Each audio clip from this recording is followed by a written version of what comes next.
Hello guys, I trust I find you well. Hopefully by this time you guys have handed in all your assignments, and I think possibly a day after this presentation you should have your responses and results from me. Today I just want to focus on what an argument indicator is. So I'm just going to take you back a little bit so we can just look at examples B and C, the sentences B and C, and then link those sentences to the argument indicator. Okay, so I'll just take you a little bit just to refresh your minds, and then we can move along with today's lesson. Okay, so all right, our slide is a bit stuck at the moment. So if you just give me a moment, and we should be progressing shortly.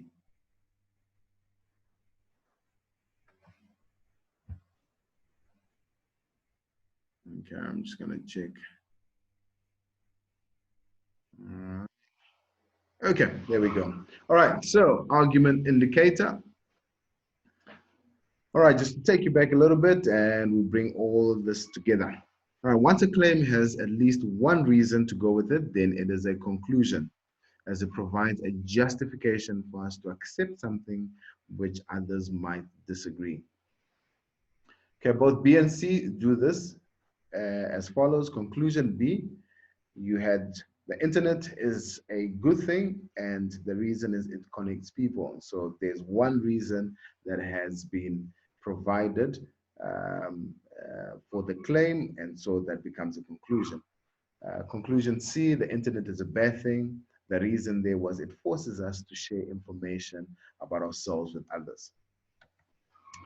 Okay, so in both cases, the combination of a conclusion with at least one reason makes it an argument. All right, so how do we then identify an argument? All right, so both use processes of rational thought to ask us to accept something. Sometimes arguments use specific words to connect their reasons to their conclusion. Okay, so what we're going to do is find out what those specific words are that are used to connect a reason to a conclusion. Okay, so let's go for it. Right, first word we're going to look at is therefore, as it is used in sentence B.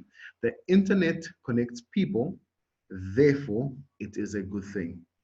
So this indicates that what comes after with the word therefore is the actual conclusion, and what comes before are the reasons. All right, and so let's look at it again. The internet connects people. There's the reason.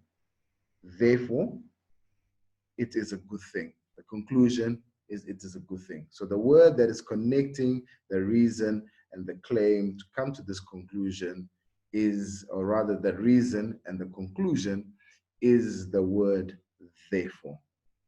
Okay. So that's what you have in this argument. Because, that's the other word, and it is used in sentence A. The word because has a similar purpose, except here the word indicates what comes before is the conclusion, and what comes after are the reasons. Okay, so the difference between the word therefore is how the reasons and the conclusions are linked in this argument. Okay, so in therefore, what you get is actually the reasons. They come before, then you get the word therefore, then you get the conclusion. With because, you have the conclusion, the word because, and then the reasons. Okay, so both therefore and because are argument indicators, as they are terms which indicate or point out the different parts of an argument. So essentially, that is what an argument indicator is. It's a term which indicates or points out the different parts of an argument. Okay, so we have also seen, however, that these words, therefore and because, are not required to make something an argument, right? To make an argument, all you need is a reason and a conclusion which are linked together. So what we call these words is signposts. And so what signposts do is they just make things clear. So generally, this is what they are. The words therefore and because are your argument indicators or signposts. Okay, so hopefully we can move along from here as you continue to do exercises that contain arguments, claims, assertions. I want you to be able to use these argument indicators to be able to separate reasons and conclusions within an argument. Okay, so I really look forward to marking your papers and giving you feedback. And I also hope that I can also get feedback from you guys with regards to how our lessons are going and our video content production. Yeah, thanks very much. Ciao.